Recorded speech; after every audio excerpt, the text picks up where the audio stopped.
Hi friends, I'm Abby and welcome back to my channel. Today I'm going to be showing you all of my overly ambitious plans for the month of August and the books that I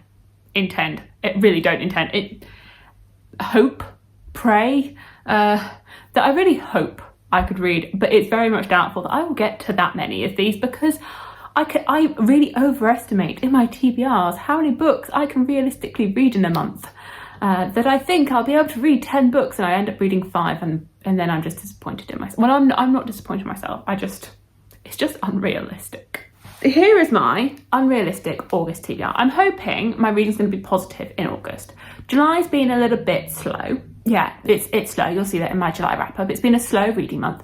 I have read quite a few chunky books, which I guess would slow you down because you're reading 700-page books, and so it feels as though you're not reading a lot, but you are. But I feel as though as well, my weekends have been pretty busy. I feel as though I've had like some stressful bits and pieces going on in July, so my reading's been not great because my brain's been distracted and it's a struggle to like settle into reading and like get into things because it's been distracted thinking about other things.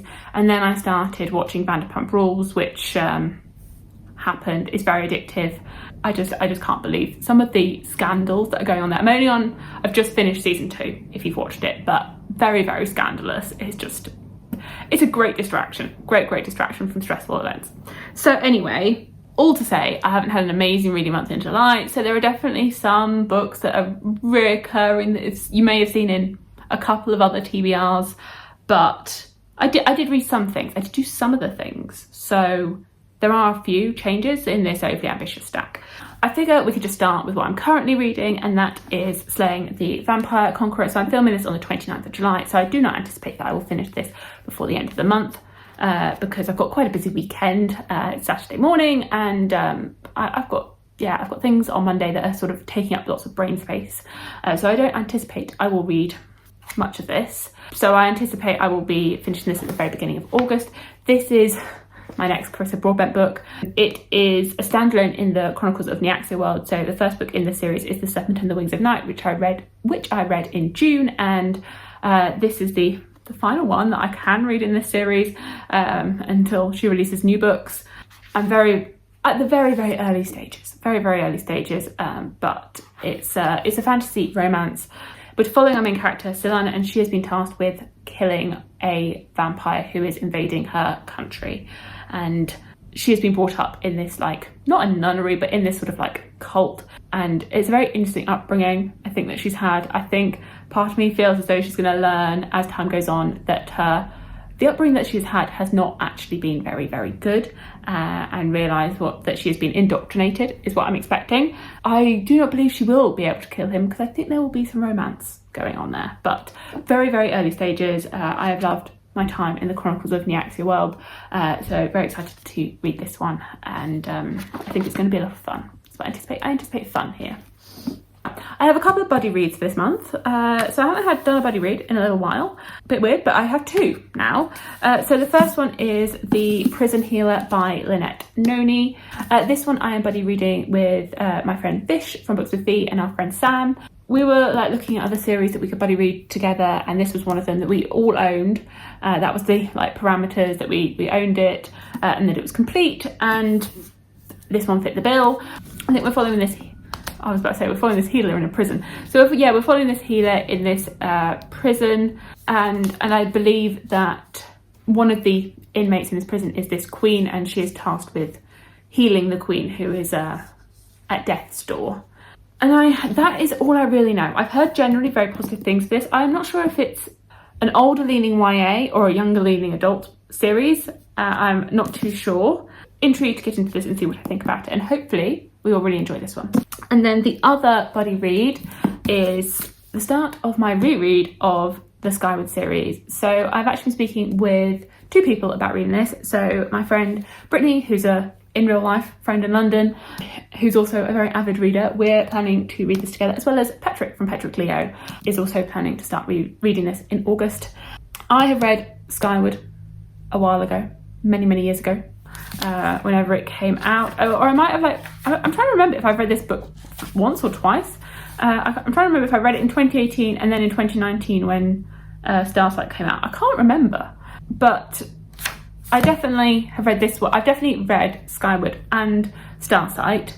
And then when Cytonic came out, I paused and decided that I would wait until the 4th book came out instead of like rereading to then reread again. So my plans for this is that I would reread Skyward this month and then slowly work my way through the published books until the release of the 4th book in November.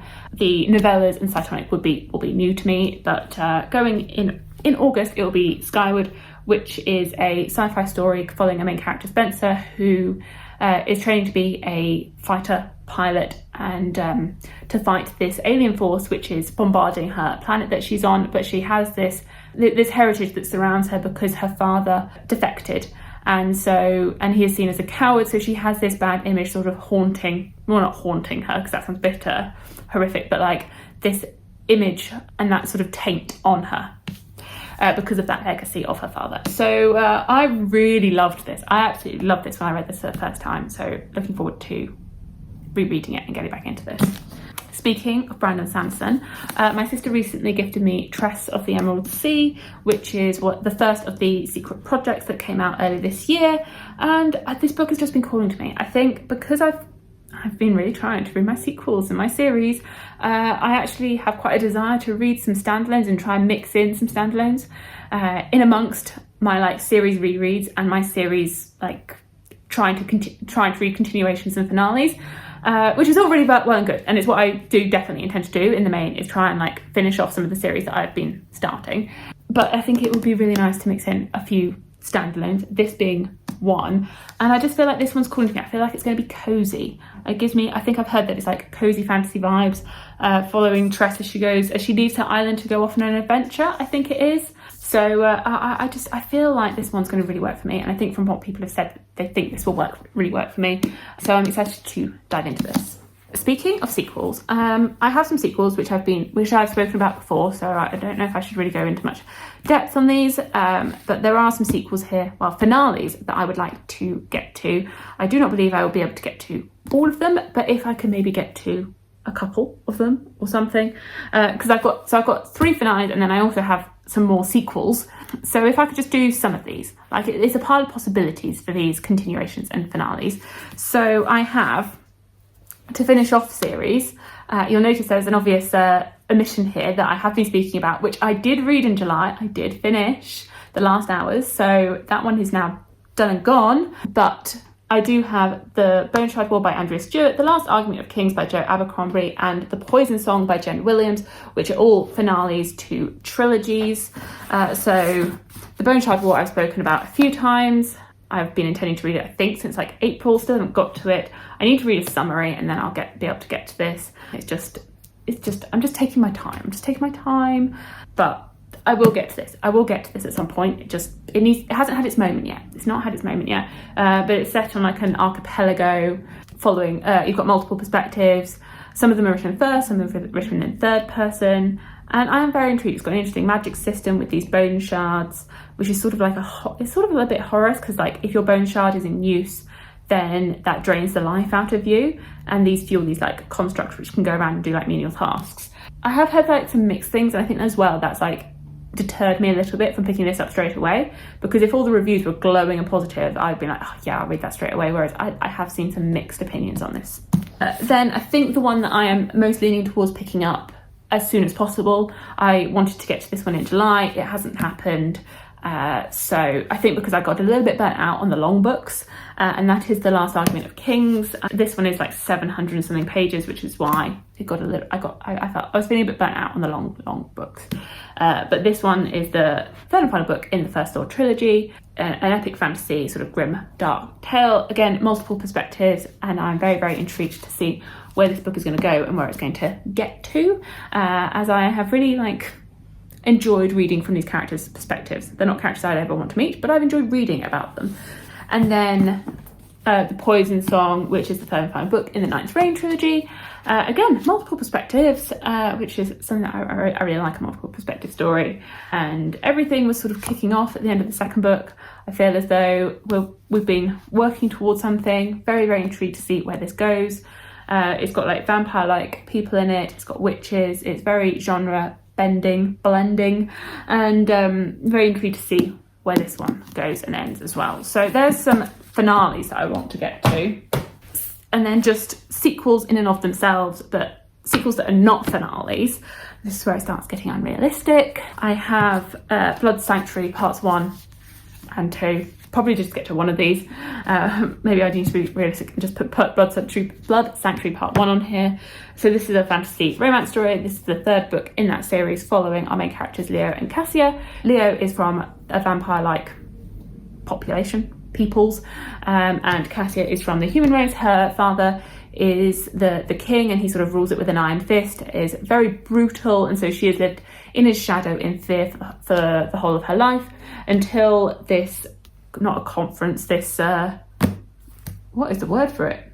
Well, I'm going to call it a conference, but a fantasy conference is convened between these two peoples to re-strike up an alliance and accord between them at the start of the 1st book, and we follow our main characters as they meet. So I'm really hoping that things get a bit dark, not darker, but like the 2nd book, not loads happened and it left in quite a happy place, and so I feel as though I'm ready for some more drama. I need some more drama now. I want to get back into this.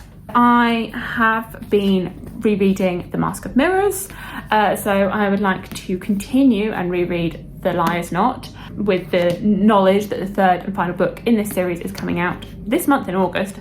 I don't think I'll quite be able to get to that one as well. I don't think I can quite add that one on here, but I've been rereading using the audiobook for The Mask of Mirrors. That one I'm approaching the end for, so I would hope that I could get into this one with the audiobook as well, because these are quite chunky, and then I'll be ready for that 3rd book maybe in September, maybe a little bit later than anticipated, but good progress on this. I've been loving my reread of The Mask of Mirrors.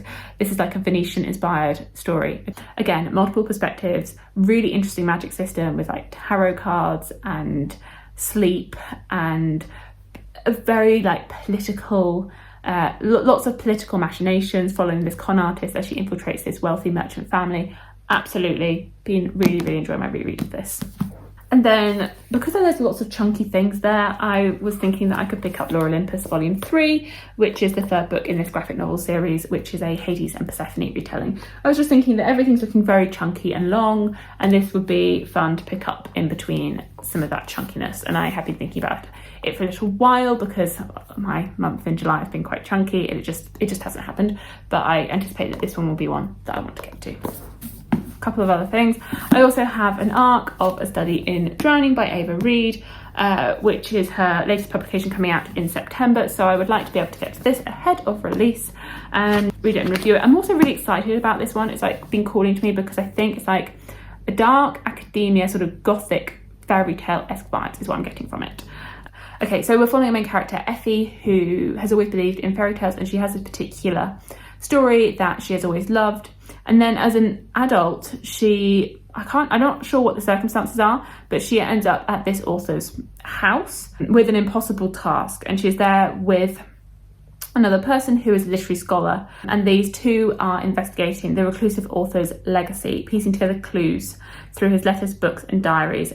They discover the house's foundation isn't the only thing that can't be trusted. There are dark forces, both mortal and magical, conspiring against them, and the truth may bring them both to ruin. So I'm very intrigued to read this and then hopefully review it ahead of its release. And finally, one that I've spoken about before, but I would really like to get to Fireborn by Rosaria Munda, which is the 1st book in a dragon fantasy, following two people from different parts of society. There's been like a revolution 10-15 years ago.